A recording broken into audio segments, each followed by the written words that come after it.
All right, let's jump right in. We are on the verge of creating super intelligent AI, right?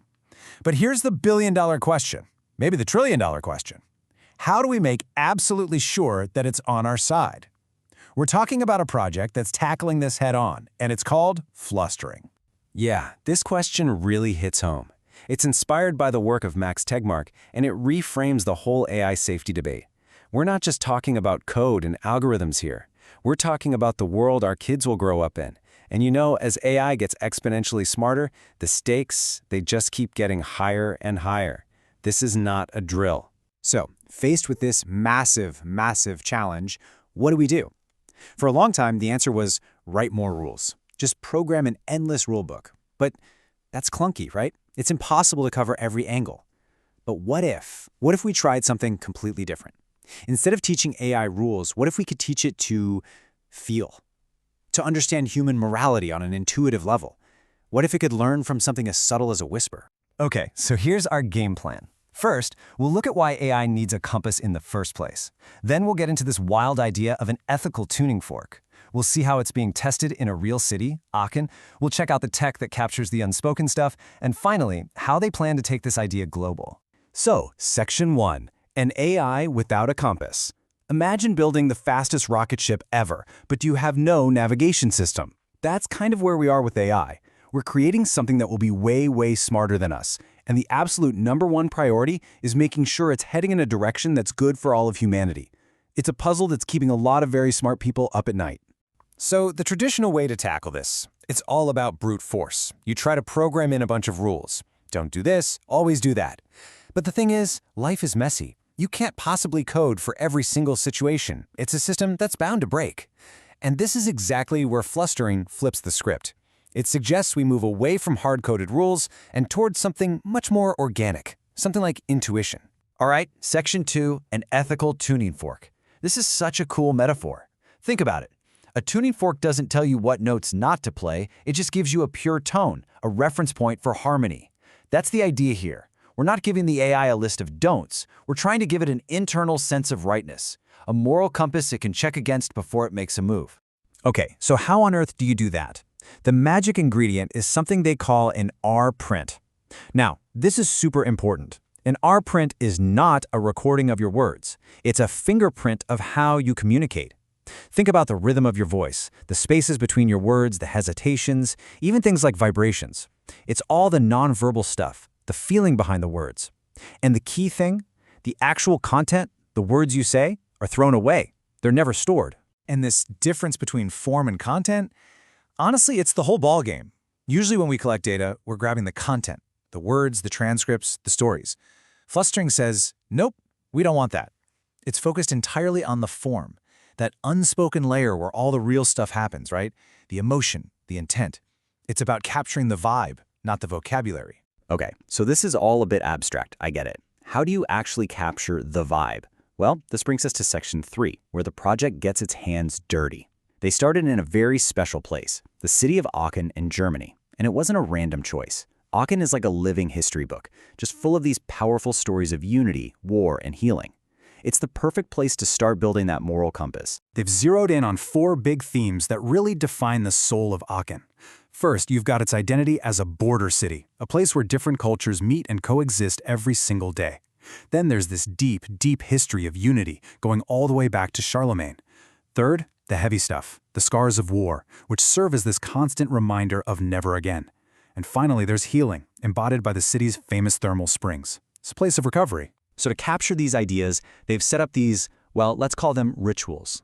The first one is at the Eilesebrunnen, the healing springs. People are invited to just stand together and share 2 minutes of silent breathing. The tech isn't listening for words, it's sensing the rhythm of that shared silence, that collective calm. It's literally capturing a digital fingerprint of healing. Next up, they go to the city's incredible cathedral. Imagine being in that massive, ancient space. The ritual here is to capture the silence. Not just any silence, but the powerful pause after a choir sings a note, or the echo after a bell rings.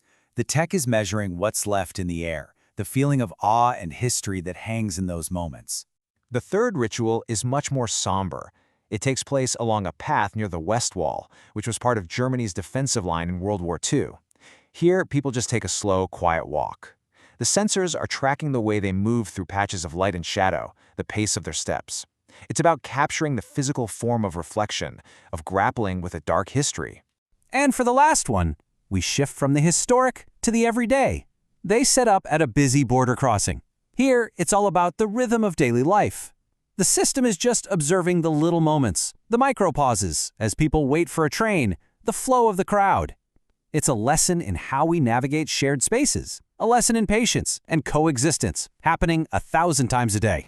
Okay, I know what you might be thinking. This sounds both amazing and a little creepy, right? How is this stuff actually collected? Is my data safe? That brings us to our next section, which is all about the tech and, crucially, the project's ironclad commitment to privacy.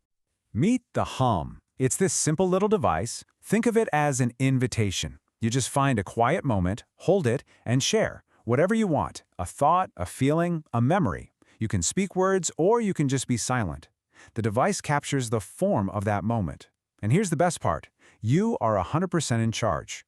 You can choose to let that vibration be saved, or you can erase it on the spot. Poof, gone forever. And this isn't an afterthought. This is privacy baked in from the very beginning. Everything is anonymous. As we said, no words, no transcripts are ever saved. All the processing happens right there on the device in your hand, not on some server in the cloud. And that candle you see, the Hum cars, is your visual confirmation, your proof of erase. It's all designed to give you, the user, total and complete control. So we've got Aachen as this amazing proof of concept. But let's be real. The experiences of one city can't possibly be enough to teach a global AI about all of humanity. That would be crazy. So the next logical step is to scale up, to expand this library of human wisdom by going to new places, each with its own unique story to tell. And check out where they're going next. This is so smart. They're going to Kalkar, home of a nuclear power plant that was built but never used. What a powerful lesson about risk and responsibility, right? Then there's Cavalier, a famous place of pilgrimage, to capture lessons about faith and spirituality. They're also going to Oude IJsselstreek, an industrial region, to learn about community and resilience, and Montferland, a crossroads of cultures, to learn about tolerance. Each place adds a totally new flavor. You see the strategy here, right? It's about building a richer, more complex moral compass. It's not just about one city's history anymore.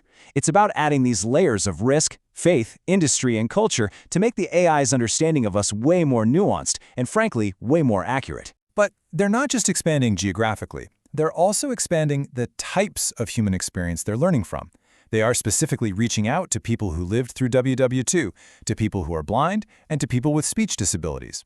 This is about making sure every kind of human voice and every kind of human silence is part of the lesson. And here's why that is so brilliant. Think about it. When one sense is missing, our other senses often get stronger to compensate. So, by learning from someone who is blind, the AI learns about navigating the world through sound and touch in a much deeper way. It forces the AI to understand human intent without relying on the usual visual or verbal cues. It's just a much richer, more profound way to learn. Now, if this all still sounds a little bit out there, I want you to know this isn't some niche art project. This is part of a huge, and I mean huge, global push.